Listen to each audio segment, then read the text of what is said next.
گەڕان بە شوێن ئەم بابەیە بعضی مسلمان کەلی ئەپرسی لە بابی قەدەر بەڕێزان جاری وهەیە پێی ناخۆشایە لەوانەیە بێ بەگشتە بدليل أوي كمال حديثي في علي پیغمبري خاص صلى الله عليه وسلم فرميتي إذا ذكر القدر فأمسكوا أجر باسي قدريان كرت بيدنگ بن بيدنگي هالبجرن يابو نمونه على جاري كان پیغمبري خاص صلى الله عليه وسلم جويلي بو هاولكاني باسي قدريان كرت كباسيان كرت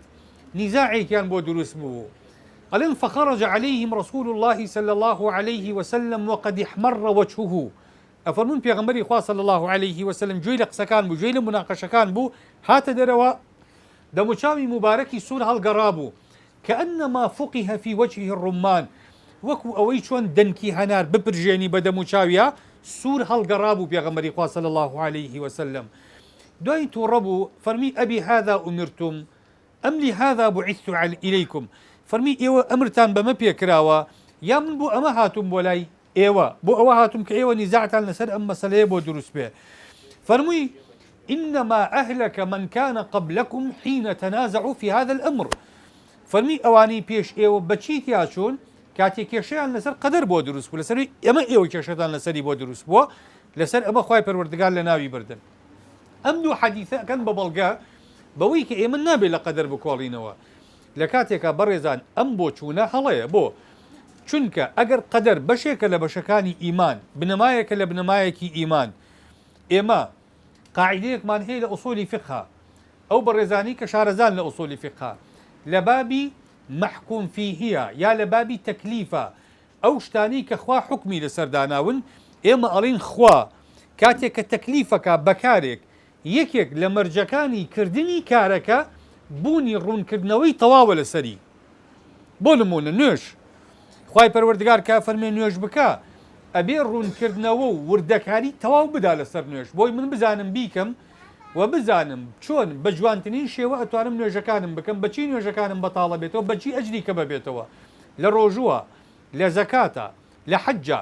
هەرچی وردەکاریەکانی ئەم عیبادەتانە هەیە کە بنەماکانی ئیسلامن ڕوون کراوەتەوە ئەی قەدەر کە ڕوکنی ئیمانە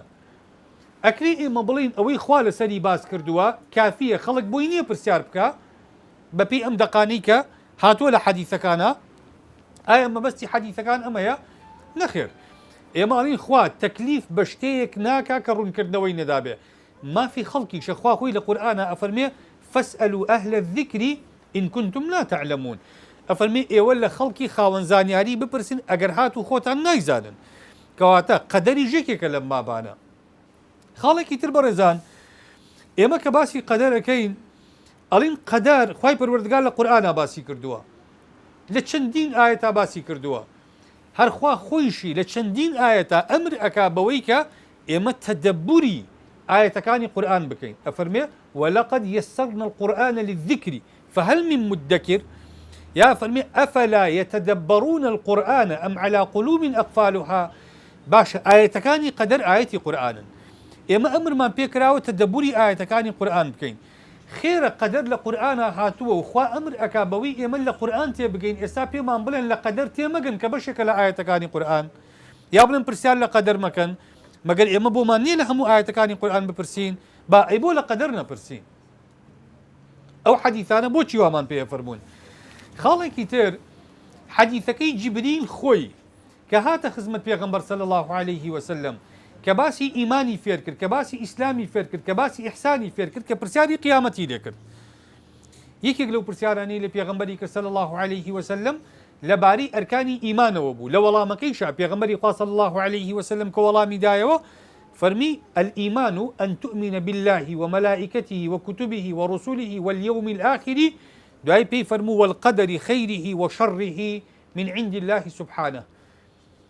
فەرمووی باسی قەدەر وەڵامی قەدەری دایەوە کە بێ ئیمانە بە قەدەر هەبێ دوایی کە پیاوەکە ڕووی پێغەمبەری خوا صلی الله عليه وسلم فەرمی ئەوە جیبریل بوو هاتبوو دینتان فێرکە کەواتە جیبریل هاتبوو قەدەرمان فێرکە ئێ بۆچی ئێمە لە قەدەر تێنەگەین ئەگەر جیبریل لە کۆتایی تەمەنی پێغەمبەرا صلی الله عليه وسلم هاتووە